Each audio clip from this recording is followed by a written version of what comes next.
Turkey's Operation Peace Spring aims to clear YPG, PKK and Daesh terror groups from areas along its borders and create a peace corridor in northern Syria. The safe zone will allow Syrian refugees who have been displaced by the conflict to return home.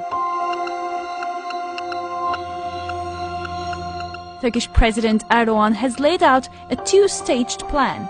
The first stage is to take control of the area between Ras Al-Ain and Tel Abyad, which divides the terror corridor into two. The second stage is to complete the operation by liberating Al-Hasaka in the east and Ain al-Arab in the west.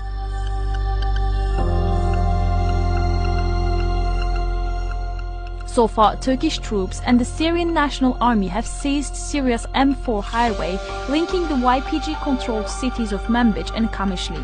Two border towns, Tel Abyad and Ras Al-Ain, have been cleared of terrorists. The next objective is to liberate Ain al-Arab and Manbij, and reports say Turkish troops are already deployed outside Manbij.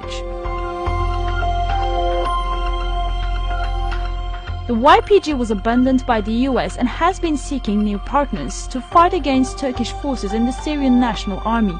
In a major shift in alliance, the terror group has struck a deal with the Assad regime. The deal will see regime forces being deployed along the entire border with Turkey. A senior Russian politician said the risk of open Turkish-Syrian conflict is low.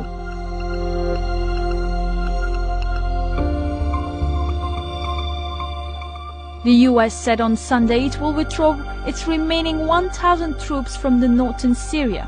Whereas Trump tweeted this Monday,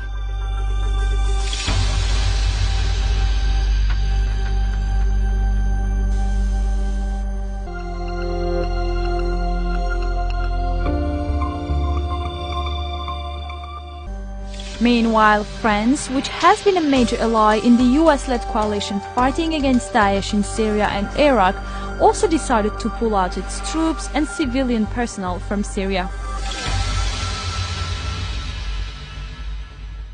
The Syrian war has left thousands dead and large swathes of the country in the hands of militias as well as terror groups. Millions of Syrians have left their homes. Turkey is home to nearly 4 million Syrian refugees. Its aim in this operation is to create a peace corridor along the Syrian-Turkish border, where refugees can be resettled and live free from fear of the Assad regime or terror groups.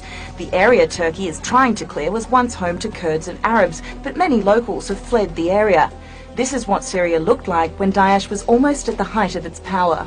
So, if you were a Syrian who did not support the regime, Hayat Tahrir al-Sham, the YPG or Daesh, you basically had to submit to their rule or try to flee. Millions of refugees have been driven out of the country and thousands have been killed by Daesh, but mainly by the Syrian regime. The YPG, who is a terrorist group affiliated with the PKK, has also played a role. In 2015, Amnesty International released a report outlining how YPG groups deliberately burned down villages and forced displacements.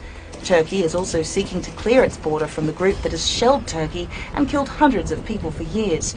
In 2016, Turkey launched Operation Euphrates Shield. Its aim was to drive Daesh and the YPG out of northern Syria.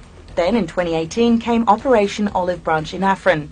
As a result of the two operations, at least 340,000 refugees were able to return home. And today, Turkey is carrying out Operation Peace Spring to create a 480-kilometre long, 30-kilometre wide safe zone. These are the obstacles preventing them from doing that.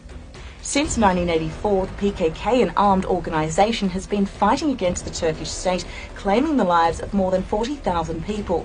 According to a CIA fact book, there is estimated to be around 12 million Kurds in Turkey. The PKK claims to lead a struggle for the right of self-determination for Turkey's Kurdish population, which is not supported by every Kurd in Turkey.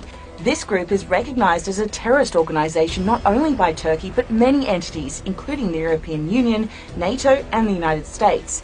And yet the US has trained and armed the YPG since 2015. Why? Despite knowing that it's affiliated to the PKK, the US has seen the YPG as a key ally in its fight against Daesh in Syria, a strategy that has made Ankara unhappy.